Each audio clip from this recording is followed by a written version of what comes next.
विष्णु और शिव का जन्म एक रहस्य है। तीनों के जन्म की कथाएं वेद और पुराण में अलग अलग है।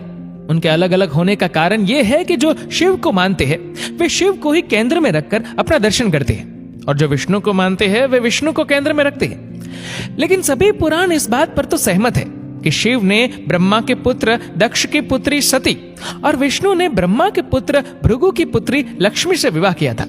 ऐसे में सभी तरह की अलंकारिक और श्रृंगारिक कथाओं के रहस्य को समझना जरूरी है। अलग अलग पुराणों में भगवान शिव और विष्णु के जन्म के विषय में कई कथाएं प्रचलित है। शिव पुराण के अनुसार भगवान शिव को स्वयंभू माना गया है, जबकि विष्णु पुराण के अनुसार भगवान विष्णु स्वयंभू है।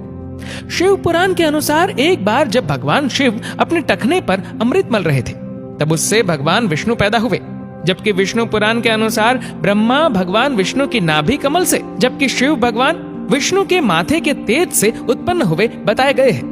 विष्णु पुराण के अनुसार माथे के तेज से उत्पन्न होने के कारण ही शिव हमेशा योग मुद्रा में रहते हैं। शिव के जन्म की कहानी हर कोई जानना चाहता है। श्रीमद् भागवत के अनुसार एक बार जब भगवान विष्णु और ब्रह्मा अहंकार से अभिभूत हो स्वयं को श्रेष्ठ बताते हुए लड़ रहे थे, तब एक जलते हुए खंबे जिसका कोई भी और छोर ब्रह्मा या विष्णु नहीं समझ पाए से भगवान शिव प्रकट हुए। यदि किसी का बचपन है तो निश्चिंत ही जन्म भी होगा और अंत भी। विष्णु पुराण में शिव के बाल रूप का वर्णन मिलता है। इसके अनुसार ब्रह्मा को एक बच्चे की जरूरत थी। उन्होंने इसके लिए तपस्या की। तब अचानक उनकी गोद में रोते हुए बालक शिव प्रकट हुए। ब्रह्मा ने बच्चे से रोने का कारण पूछा तो उसने बड़ी मासूमियत से जवाब दिया कि उसका नाम ब्रह्मा नहीं है, इसलिए वह रो रहा है। तब ब्रह्मा ने शिव का नाम रुद्र रखा, जिसका अर्थ होता है रोने वाला। शिव तब भी चुप नहीं हुए, इसलिए ब्रह्मा ने उन्हें दूसरा नाम दिया, पर शिव को वह नाम पसंद नहीं आया और वे फिर भी चुप नहीं हुए। इस तरह शिव को चुप कराने के लिए ब्रह्मा ने 8 नाम दिए और शिव 8 नामों रुद्र, शर्व, भाव, उग्र, भीम, पशुपति, ईशान और महादेव से जाने गए। शिव पुराण के अनुसार ये नाम पृथ्वी पर लिखे गए थे। शिव के इस प्रकार ब्रह्मा पुत्र के रूप में जन्म लेने के पीछे भी विष्णु पुराण की एक पौराणिक कथा है। इसके अनुसार जब धरती, आकाश, पाताल समेत पूरा ब्रह्मांड जलमग्न था तब ब्रह्मा, विष्णु और महेश के सिवा कोई भी देव या प्राणी नहीं था। तब केवल विष्णु ही जल सतह पर अपने शेष नाग पर लेटे नजर आ रहे थे। तब उनकी नाभि से कमल नाल पर ब्रह्मा जी प्रकट हुए। ब्रह्मा विष्णु जब सृष्टि के संबंध में बातें कर रहे थे तो शिव जी प्रकट हुए। ब्रह्मा ने उन्हें पहचानने से इनकार कर दिया। तब शिव के रूठ जाने के भय से भगवान विष्णु ने दिव्य दृष्टि प्रदान कर ब्रह्मा को शिव की याद दिलाई। ब्रह्मा को अपनी गलती का एहसास हुआ और शिव से क्षमा मांगते हुए उन्होंने उनसे अपने पुत्र रूप में पैदा होने का आशीर्वाद मांगा। शिव ने ब्रह्मा की प्रार्थना स्वीकार करते हुए उन्हें ये आशीर्वाद प्रदान किया। भगवान शिव का विवाह ब्रह्मा के पुत्र दक्ष की पुत्री सती से हुआ था।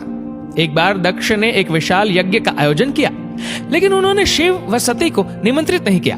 भगवान शिव के मना करने के बाद भी सती इस यज्ञ में आई और जब उन्होंने यज्ञ में अपने पति शिव का अपमान होते देखा तो यज्ञ वेदी में कूदकर उन्होंने अपनी देह का त्याग कर दिया।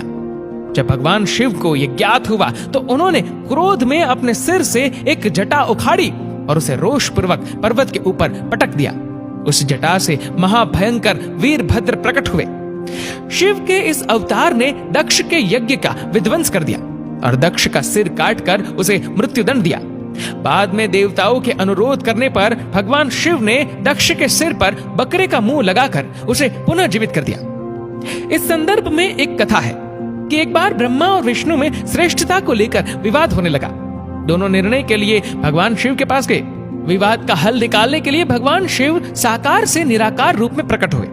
शिव का निराकार रूप अग्नि स्तंभ के रूप में नजर आ रहा था। ब्रह्मा और विष्णु दोनों इसके आदि और अंत का पता लगाने के लिए चल पड़े। कई युग बीत गए, लेकिन इसके आदि और अंत का पता नहीं लगा। जिस स्थान पर यह घटना हुई वह अरुणाचल के नाम से जाना जाता है। ब्रह्मा और विष्णु को अपनी भूल का एहसास हुआ।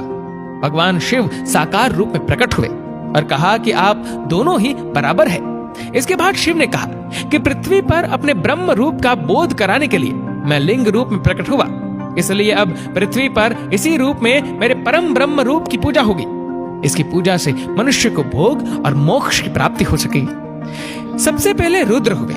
उन्हें रुद्र का एक अवतार महेश का है। उन्हें महेश को महादेव और शंकर कहते हैं। वे शिव अर्थात ब्रह्म के समान होने के कारण शिव कहलाए। हालांकि शिव उनका नाम नहीं है। रुद्रावतार में से एक भैरव है। शिव से भी बढ़कर सदाशिव की महिमा का वर्णन पुराणों में मिलता है। सदाशिव को ब्रह्मा, विष्णु और महेश आदि का पिता माना गया है। सदाशिव की शक्ति को प्रधान प्रकृति कहा गया है, जो बाद में अंबा नाम से प्रसिद्ध हुई। वह शक्ति अंबिका, पार्वती या सती नहीं कही गई है। उसको प्रकृति, सर्वेश्वरी, त्रिदेव जननी, ब्रह्मा, विष्णु और महेश की माता, नित्या और मूल कारण भी कहते हैं। सदाशिव द्वारा प्रकट की गई उस शक्ति की 8 भुजाएं हैं। पराशक्ति जगत जननी व देवी नाना प्रकार की गतियों से संपन्न है और अनेक प्रकार के अस्त्र शक्ति धारण करती है। पहले शिव थे रुद्र। वैदिक काल के रुद्र और उनके अन्य स्वरूप तथा जीवन दर्शन को पुराणों में विस्तार मिला। वेद जिन्हें रुद्र कहते हैं, पुराण उन्हें शंकर और महेश कहते हैं। वराह काल के पूर्व के कालों में भी शिव थे। उन कालों की शिव की गाथा अलग है। देवों के देव महादेव। देवताओं की दैत्यों से प्रतिस्पर्धा चलती रहती थी। ऐसे में जब भी देवताओं पर घोर संकट आता था तो वे सभी देवाधिदेव महादेव के पास जाते थे। दैत्यों, राक्षसों सहित देवताओं ने भी शिव को कई बार चुनौती दी, लेकिन वे सभी परास्त होकर शिव के समक्ष झुक गए। इसीलिए शिव है देवों के देव महादेव। वे दैत्यों, दानवों और भूतों के भी प्रिय भगवान है। संपूर्ण धरती पर शिव का ही धर्म प्रचलित है। आदि देव शिव और गुरु दत्तात्रेय को धर्म और योग का जनक माना गया है। शिव के 7 शिष्यों ने ही शिव के ज्ञान और धर्म को संपूर्ण धरती पर प्रचारित किया। कहते हैं कि शिव ने ज्ञान योग की पहली शिक्षा अपनी पत्नी पार्वती को दी थी। दूसरी शिक्षा जो योग की थी, उन्होंने केदारनाथ में कांति सरोवर के तट पर अपने पहले 7 शिष्यों को दी थी। उन्हें ही सप्तऋषि कहा गया, जिन्होंने योग के अलग अलग आयाम बताए और ये सभी आयाम योग के 7 मूल स्वरूप हो गए। आज भी योग के ये 7 विशिष्ट स्वरूप मौजूद है।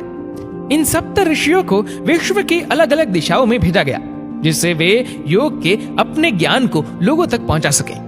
कहते हैं कि एक को मध्य एशिया, एक को मध्य पूर्व एशिया व उत्तरी अफ्रीका, एक को दक्षिण अमेरिका, एक को हिमालय के निचले क्षेत्र में, एक ऋषि को पूर्वी एशिया, एक को दक्षिण में भारतीय उपमहाद्वीप में भेजा गया और एक आदि योगी के साथ वहीं रह गया। अगर इन इलाकों की संस्कृतियों पर गौर किया जाए तो आज भी इन ऋषियों के योगदान के चिन्ह वहां दिखाई दे जाएंगे। आज से 15 से 20 हजार वर्ष पूर्व वराह काल की शुरुआत में जब देवी देवताओं ने धरती पर कदम रखे थे, तब उस काल में धरती हिम युग की चपेट में थी। इस दौरान भगवान शंकर ने धरती के केंद्र कैलाश को अपना निवास स्थान बनाया। विष्णु ने समुद्र को और ब्रह्मा ने नदी के किनारे को अपना स्थान बनाया था। पुराण कहते हैं कि जहां पर शिव विराजमान है, उस पर्वत के ठीक नीचे पाताल लोक है, जो भगवान विष्णु का स्थान है। शिव के आसन के ऊपर वायुमंडल के पार क्रमशः स्वर्गलोक और फिर ब्रह्मा जी का स्थान है, जबकि धरती पर कुछ भी नहीं था। इन तीनों से सब कुछ हो गया। वैज्ञानिकों के अनुसार तिब्बत धरती की सबसे प्राचीन भूमि है और पुरातन काल में इसके चारों ओर समुद्र हुआ करता था। फिर जब समुद्र हटा तो अन्य धरती का प्रकटन हुआ और इस तरह धीरे धीरे जीवन भी फैलता गया। सर्वप्रथम शिव ने ही धरती पर जीवन के प्रचार प्रसार का प्रयास किया, इसलिए उन्हें आदि देव भी कहा जाता है। आदि का अर्थ प्रारंभ। शिव को आदिनाथ भी कहा जाता है। आदिनाथ होने के कारण उनका एक नाम आदेश भी है। इस आदेश शब्द से ही आदेश शब्द बना है। नाथ साधु जब एक दूसरे से मिलते हैं तो कहते हैं आदेश। शिव के अलावा ब्रह्मा और विष्णु ने संपूर्ण धरती पर जीवन की उत्पत्ति और पालन का कार्य किया। सभी ने मिलकर धरती को रहने लायक बनाया और यहाँ देवता, दैत्य, दानव, गंधर्व, यक्ष और मनुष्य की आबादी को बढ़ाया। दोस्तों, इस वीडियो को लेकर आपकी क्या राय है, नीचे कमेंट करके जरूर बताएगा। और अगर आपको वीडियो अच्छा लगा हो तो इस वीडियो को लाइक करेगा, शेयर करेगा ज्यादा से ज्यादा लोगों तक। और ऐसे ही और भी स्पिरिचुअल वीडियोस के लिए सब्सक्राइब करें हमारे यूट्यूब चैनल को और फेसबुक पर फॉलो करें हमारे पेज को। धन्यवाद।